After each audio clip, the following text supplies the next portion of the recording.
2.5 కోట్లు ఇస్తారని చెప్పేసి 2.5 కోట్లు ఇస్తాడు పండగ క్యాష్ తీసుకుని హ్యాపీ. వీళ్ళకి ఇచ్చి వీళ్ళు 1200 గజాలు ఎక్కడిస్తారో తెలియక దానికోసం సిఆర్డిఏ చుట్టూ తిరిగి వాళ్ళు ఎప్పుడో లాటరీలు తీసి ఎప్పుడో ఇచ్చి అంటే ఇవాళకి వాళ్ళు నా భూమి కోల్పోతా నాకు ఏ ఆదాయం ఉండదు. నువ్వు ఇచ్చేటటువంటి 25,000 ఏడాదికితో బతకాలి. ప్లస్ నేను ఎప్పుడు మళ్ళీ నాకు ఫ్లాట్ ఇస్తావో తెలియదు, ఎప్పుడు ఎక్కడ ఇస్తావో తెలియదు. అది మెయిన్ రోడ్డుకి ఆనుకోలేకపోతే కనుక లోపలికి పోతే దానికి పెద్ద వాల్యూ ఉండదు. రోడ్డు మీద ఉంటే ఇప్పుడు 1.5 నడుస్తుంది. 4 కోట్లు అనేది నోటితో మాట నడుస్తుంది. 1.5 మెయిన్ రోడ్డు పక్కన నడుస్తుంది. లోపలికి పోతే 70-80 లక్షలు. అదంతా ఎందుకు పోగొట్టుకోవాలనుకుంటారు వీళ్ళు?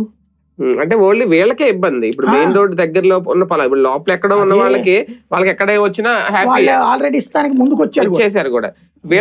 రోడ్డు పక్కన వాళ్ళే అలాగని వాళ్ళకో రేటు వీళ్ళకో రేటు ఇవ్వలేదు కదా ఇవ్వాలి కదా. ప్రభుత్వం అంటే ఇప్పుడు రియల్ ఎస్టేట్ అంటే ఇప్పుడు వీళ్ళకి ఎట్లా ఇచ్చారు? లింగమనేని వాళ్ళందరినీ ఎందుకు వదిలేశారు? వెంచర్లను వదిలేశారు.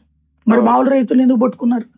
25 మంది రైతులు ఒక ఎత్తు, ఒక రియల్ ఎస్టేట్ వ్యాపారం ఒక ఎత్తు. రియల్ ఎస్టేట్ వ్యాపారి దగ్గర 100 ఎకరాలు 200 ఎకరాలు ఉంటాయి. ఇక్కడ వీళ్ళ దగ్గర 1/2 ఎకరం 1/4 ఎకరం మీద బతికేవాడు. వీళ్ళని ఏడిపించాలా వాళ్ళని ఏడిపించాలా? అతను ఒక్కడ ఏడుస్తాడు. ఇక్కడ ఎంతమంది ఏడుస్తారు? కుటుంబాలు. ప్రాక్టికల్ గా ఆలోచిస్తే, నైతికంగా ఆలోచిస్తే.